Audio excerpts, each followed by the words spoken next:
We've got lots to get to today. It begins with the performance of the night, and appropriately it came from the MVP. SGA gets his trophy in front of the home fans and then spent most of the night, JWill, reminding everyone why he won the award. You use the word surgical. A half-court surgeon is what he is. I think historically we are watching one of the most efficient, gifted players in the game of basketball. Just continuing to get it done all night long. Now, Anthony Edwards, we wanted him attacking the basket in this game, and for the most part, he did.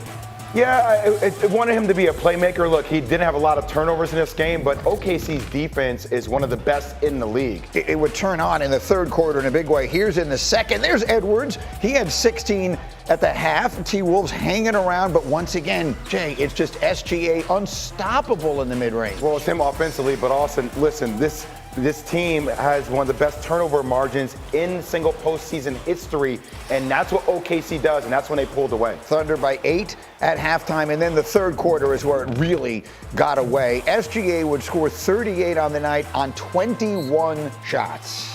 I mean, Mike, is that a free throw merchant move right there? It is. And by the way, when you turn it over as much as Minnesota did last night, those are just automatic buckets. I think there were 12 points off turnovers in that quarter, JWill. It was a 35-21 quarter in total in that third. OKC turned it from a game to not so much a game. Throw it up, Kaysen. Throw it down, Chet.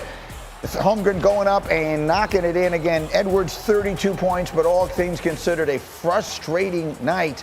One in which he would skip talking to the media after it was over. OKC gets the win, 118-103, taking a commanding 2-0 lead in this series. And fresh off winning the MVP, SGA reminded us why he was, tying his playoff career high with 38 points, his 9th game this postseason with 30. That is tied for the second most in a single postseason in franchise history, behind only Kevin Durant, who had 11 back in 2014. And I will get Windy and Wilbon in a moment here, but I wanted you to make the point you made in our meeting, because I really want to hear what their reaction is to the question you brought up. I think that this playoff series is over, Mike, and I firmly believe that the coronation of Anthony Edwards was premature, right? I think you saw a sizable gap last night, and I know there's a 3-year difference between a guy who's an MVP, who has a mental basketball IQ that is high and exceptional, and a young player who's on his way to potentially becoming that down the line, but there's still a ton of room of maturity and basketball IQ that needs to be increased in order for him to get there. Well, we all proclaimed it last year in getting to the conference finals for the Timberwolves, and there's still some room to grow. I'm not about to disagree with you. And we thought, and we can still think, that this postseason is that time. But you have to do this in multiple postseasons. You don't get one. I mean, he's ascending, they're ascending, but last night was a step back for the team. And by the way, it can't just be Ant-Man. I know we'll get to this. It's got to be Julius Randle. Julius Randle has to have, you can't, nobody has 5 or 6 great games in a series. People just don't do that. Folks think that happens. It doesn't. But Julius Randle can't be fourth quarter less. And then whatever his numbers were last night are completely inadequate. I'll give them to you. Julius Randle last night in 32 minutes scored 6 points. He was 2 of 11 from the floor, 0 of 3 from 3. Edwards was 1 of 9 from 3. Winman, you're there in the building watching it. The Thunder, surgical is the word we keep using here. Inevitable is sort of the way it feels. What are you seeing? Yeah, they just have a formula that is devastating. Shea gets to the foul line. He gets to the mid-range. In this particular game, he got great offensive production from his 2 wingmen, Chet Holmgren and Jalen Williams. And then defensively, guys, they are just frustrating the Timberwolves so much. Julius Randle is frustrated, and Edwards is frustrated. Jaden McDaniels is frustrated defensively. You can see it in their demeanor. They're not making 3-pointers. Then I do think that's costing them a chance to get close in these games in the fourth quarter. And I suspect that they eventually will, especially when they go home.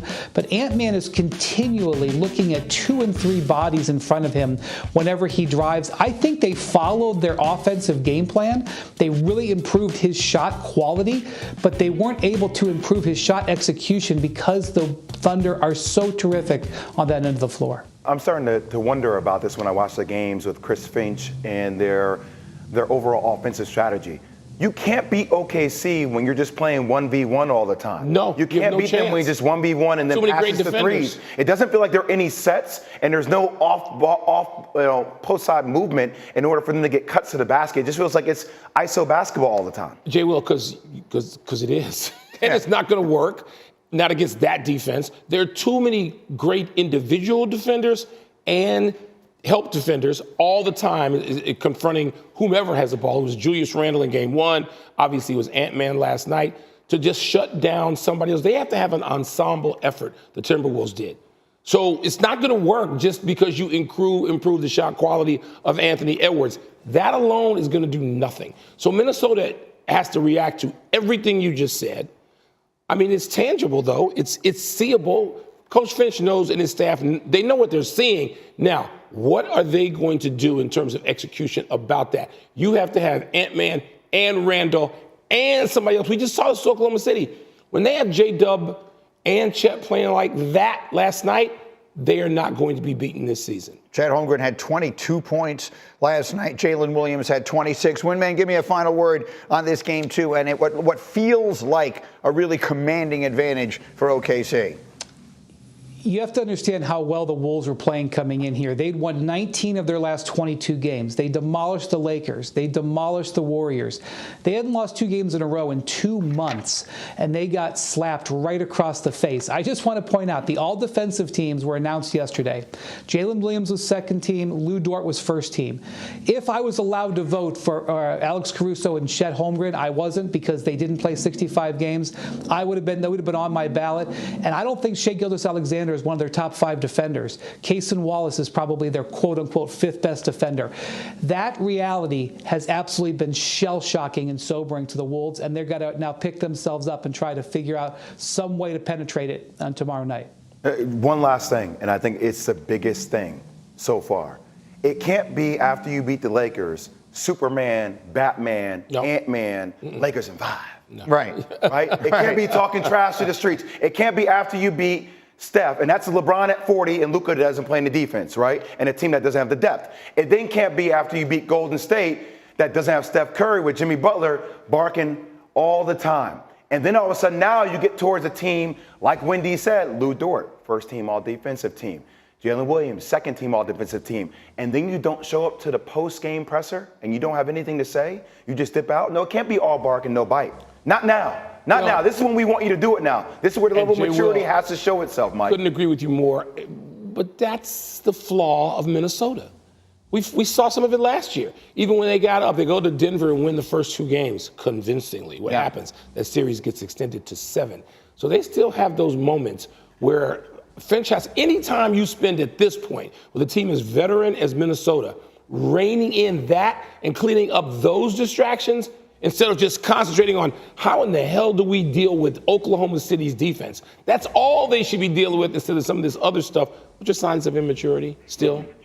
Sometimes 23 years old, we forget, he's 23, and so it is what it is. We want him to, there's a part of us, I think, that wants him to take over the league.